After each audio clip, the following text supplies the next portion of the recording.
Doctora Mejía, muy buenas noches. La saluda Mercedes Morocho. Qué placer tenerla acá en el programa. Igualmente, Mercedes, un saludo para todos. Gracias por la invitación.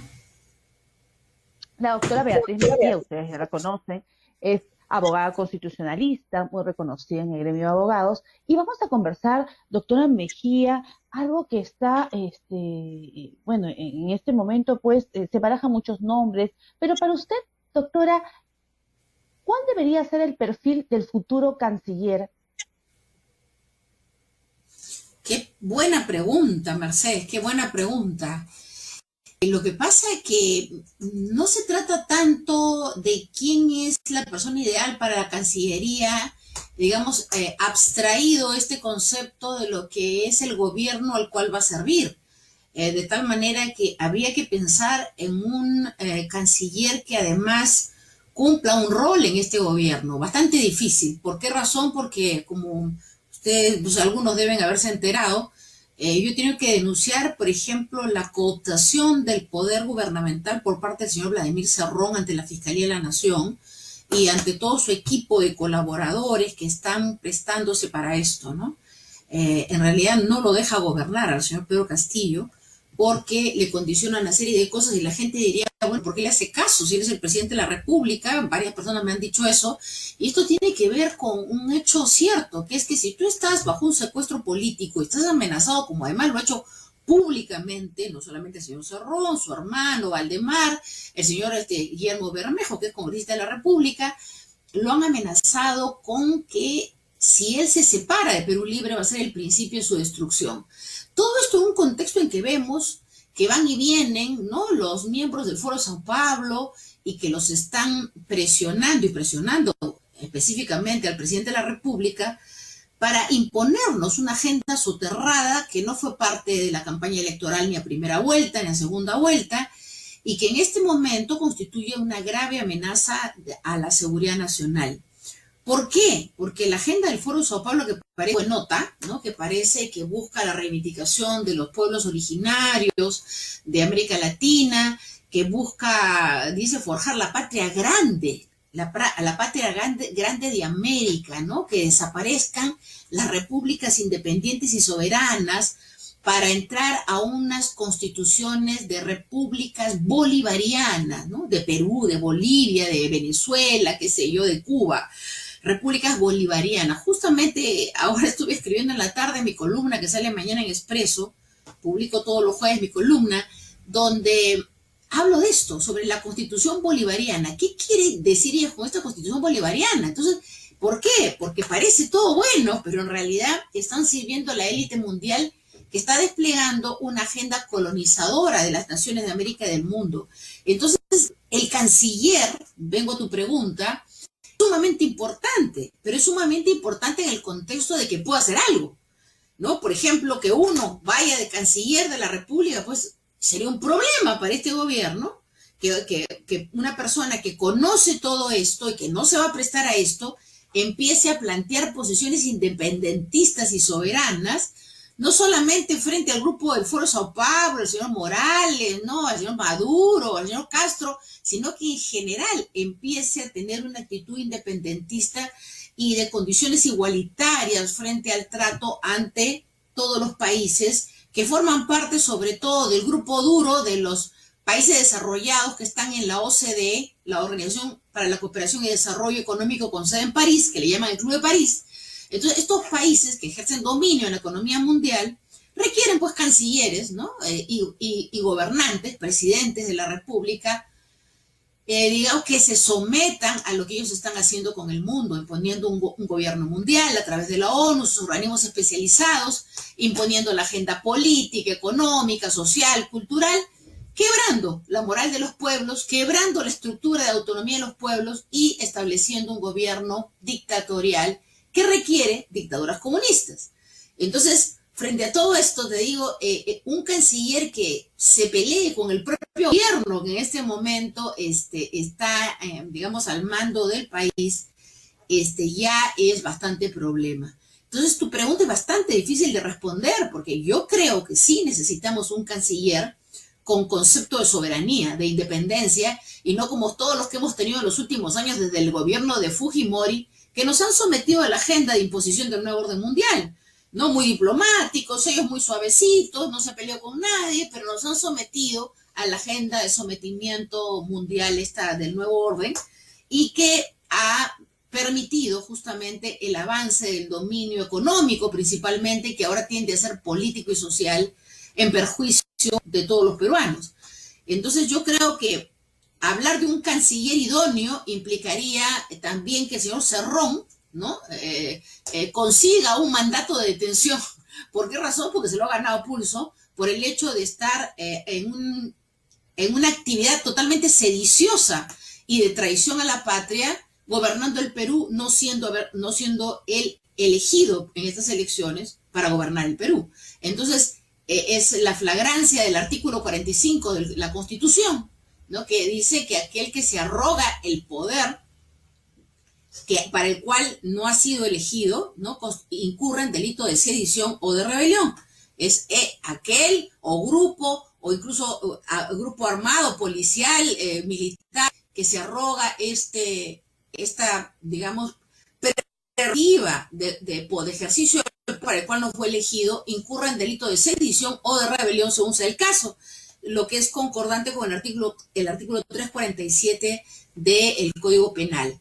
Sin embargo, entonces estamos en una situación en que si nosotros seguimos permitiendo, ¿no? que pase lo que está pasando, no va a haber canciller elegible, porque todos van a ser fusibles en este contexto, a menos que elijan uno que siga siendo, ¿no? la perorata de que todo va bien, de que están haciendo relaciones bilaterales o multilaterales en bien del Perú, cuando es todo lo contrario.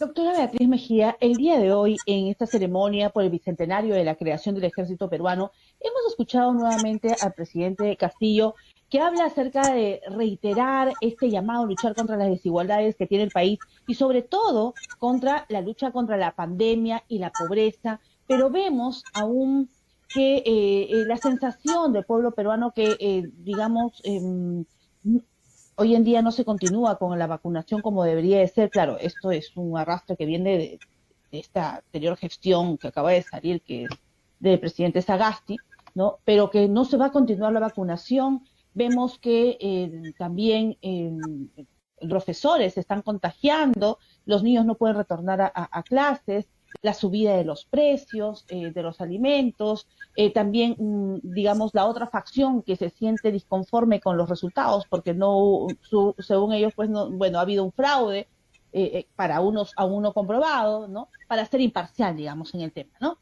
Entonces, ¿cómo usted avisora este pedido de voto de confianza ante este gabinete de Bellido, que prontamente se va a presentar en el Congreso? ¿Usted cree que le den el gabinete, perdón, el voto de confianza, o que quizás van a comenzar a censurar ministro por ministro? Yo creo que se formó un gabinete para que no le den la confianza, que fue una conformación intencional del parte del señor Cerrón, porque la gente dice el gabinete Castillo, pero el señor Castillo no ha sido el que ha conformado el gabinete, eso se sabe, ha trascendido por la gente misma que estuvo en la convención, en el Centro de Convenciones de Lima el día 30 de julio último, y que el que realmente ha estado poniendo y sacando gente ha sido el señor Cerrón. En realidad el presidente ha tenido que hacer cuestión de Estado para que entre el señor Aníbal Torres y para que entre Pedro Franque, pero a Pedro Franque lo sacó con un desplante el señor Cerrón del Centro de Convenciones de Lima. Parece que el señor Castillo le ha tenido que pedir de modo muy especial que acepte ver, y finalmente ha juramentado y está a cargo del despacho de Economía. Pero el punto está en que la pregunta que tú me haces, si creo yo lo que sé, ¿no? Es que le van a dar la confianza porque no cierran el Congreso, lo cual me parece, y un poco decir, bueno, a ver, o sea, que asuman la gravísima responsabilidad de los disparates que van a hacer gente que no tiene ninguna experiencia en asuntos de Estado, que no tienen ni siquiera conocimiento, la mayoría de ellos, en las carteras que han asumido, ¿no? Y que van a hacer, pues, una cosa muy penosa en el manejo del aparato del Estado en el tiempo que estén ahí. Entonces, Y eso más allá de que de repente en lo suyo sea gente competente, pero en lo que se les ha nombrado es gente que no sabe del sector y que no tiene ninguna experiencia en asuntos de Estado y que no, pues, no tiene el perfil para ser ministro, la mayoría. Entonces, este punto, ¿qué va a desencadenar? Que va a haber un desgobierno, como ya lo estamos viendo, que además se sigan nombrando, porque la desesperación del señor Cerrón con la señora Dina Boluarte, de acaparar las comisiones de transferencia para luego imponer a los ministros e imponer el nombramiento de los funcionarios de reemplazo, los funcionarios de confianza, ha sido una pretensión ya concretada, ¿no?, por el Partido Perú Libre y por el señor Cerrón, así de claro. Y esto se revela pues en el tipo de nombramientos que vemos, ¿no? Gente que tiene un año de abogada, que está de directora general de un área importante, ¿no? Que maneja una gran cantidad de presupuesto. O sea, no es un tema que uno no confía en la gente joven, sino que las cosas tienen requisitos. O sea, el ejercicio de los cargos tiene requisitos, ¿no? Tú no puedes decir, a ver, que maneje un vehículo interprovincial un muchacho que acaba de sacar su brevete, ¿no? Y recién aprobado, ¿no? Y ya saca su brevete y lleve pues Tiene que a tener un 70 perfil. niños de Lima Cañete, que lleva 70 niños. Eso es pues una irresponsabilidad porque no está preparado todavía. Tiene que aprender de copiloto, coger por momentos el auto o el vehículo hasta que finalmente se hace la destreza y se hace la experiencia. Igual sucede para todo tipo de función pública. Entonces, es muy penoso lo que está pasando. Es muy probable que hagan lo que dicen que van a hacer, que le van a tener, seguramente que va a ser como así, hicieron con el gobierno de Vizcarra o de Kuczynski, que les decían pues un montón de cosas en el momento de la discusión respecto a la propuesta que hablaba el gabinete o que hablaba el ministro, el premier, y luego a la hora de la votación les daban la confianza, ¿no? Entonces era una contradicción. Tú decías, caramba, los van a balotear, ¿no? El 90% del Congreso va a votar en contra, y no, y al final les daban la confianza. Yo creo que va a pasar eso.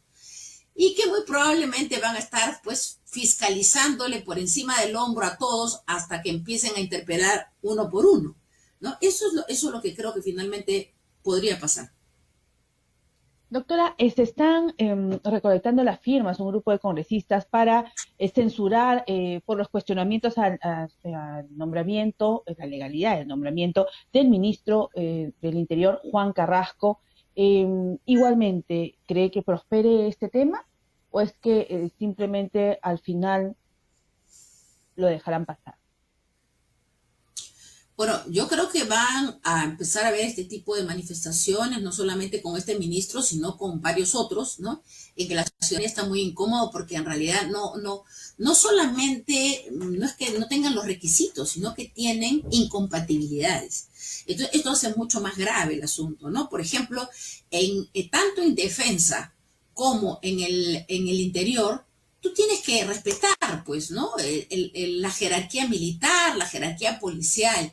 Tú no puedes poner a una persona, por más que después se graduó de lo que sea, que fue suboficial de tercera como ministro del Interior, porque tú estás faltando al principio de jerarquía, ¿no? Un general no se le va a poner, ¿no? Mi ministro a sus órdenes. ¿Por qué? Porque de todas maneras en la policía o en el ejército, en las Fuerzas Armadas, tú conservas, más allá que salgas de la institución, tú conservas el grado. Puedes estar en retiro, pero conservas el grado. Entonces, y entre ellos se respetan mucho el grado y la antigüedad.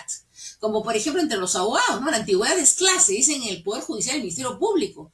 Tú por casualidad te sientas en una mesa antes en la prerrogativa de otro que es más antiguo que tú, uy, te metes en un problema grave, porque se respeta la antigüedad. En el derecho, ¿no? En la actividad judicial, fiscal, la antigüedad es clase, se dice. ¿Qué significa?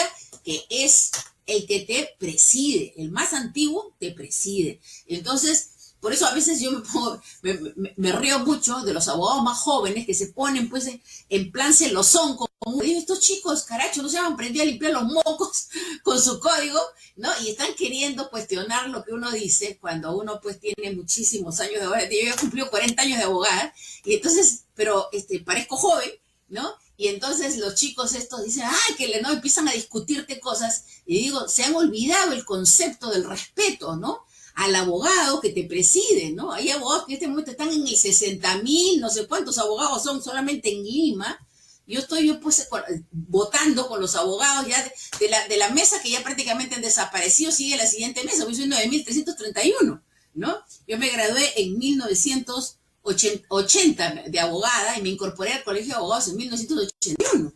Entonces, el tema ese de respetar la antigüedad es sacrosanto en el sistema de justicia. Entonces, en este caso, ¿cómo van a poner pues una persona que no solamente no tiene, digamos, esa prerrogativa, preferible que no tenga ningún rango policial para ser ministro del Interior, pero si lo ha tenido, no puede haber salido pues con una sanción por indisciplina, no puede haber sido despedido, digamos, de la función policial por una cosa incorrecta, igual en el caso de los militares, ¿no? Entonces creo que acá hay un gran desconocimiento de cómo manejar el aparato del Estado, pero no es el señor Castillo, por si acaso, sino es el señor Cerrón, que cree que puede manejar esto como su chakra.